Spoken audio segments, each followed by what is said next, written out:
दोस्तों ये है नोकिया 150 म्यूजिक फोन है। तो यहां पर आपको म्यूजिक कीज भी मिल रही है साइड पर। प्ले, पॉज, नेक्स्ट और प्रीवियस की कीज दी गई हैं जहां से आप कंट्रोल कर सकते हो म्यूजिक को। दूसरी साइड पे वॉल्यूम अप डाउन कीज दी गई हैं जिससे वॉल्यूम कम ज्यादा आप कर सकते हो।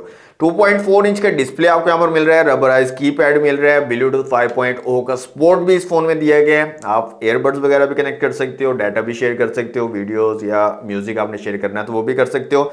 वीडियो प्लेयर भी यहां पर मौजूद है, वीडियोस भी आप चला सकते हो। नोकिया 150 म्यूजिक में इसमें कैमरा भी दिया गया है तो इमेजेस वगैरह भी क्लिक कर सकते हो, वीडियोस भी शूट कर सकते हो।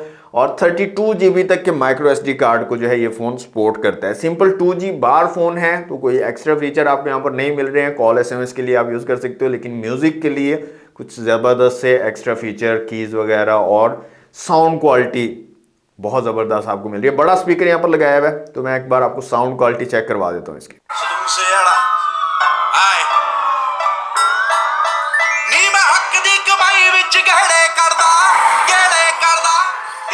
तो बड़े साइज का स्पीकर लगा हुआ है और म्यूजिक फोन है तो साउंड क्वालिटी काफी तगड़ी आपको ये प्रोवाइड कर देगा। इसके अलावा टाइप सी की चार्जिंग आपको यहाँ पर मिल जाती है इस फोन के अंदर और 2500 mAh की बड़ी बैटरी इस फोन में दी गई है। तो 2500 mAh की बैटरी है, काफी जबरदस्त किस्म का अमेजिंग बैटरी बैकअप ये डिवाइस आपको प्रोवाइड कर देगी। प्राइस की बात करें तो 6500 रुपए इसकी ऑफिशियल प्राइस है। मार्केट में डिफरेंट प्राइसिंग हो सकती है, हर बंदे की अपनी प्राइसिंग चल रही होती है मार्केट में, तो हो सकता है मार्केट में आपको इसकी प्राइस ज्यादा मिले, लेकिन ऑनलाइन इसकी प्राइस 6500 ही शो हो रही है। तो कैसा लगा आपको phone? Let me know in the comment box और अनबॉक्स बाबा जी को फॉलो करना मत भूलिएगा।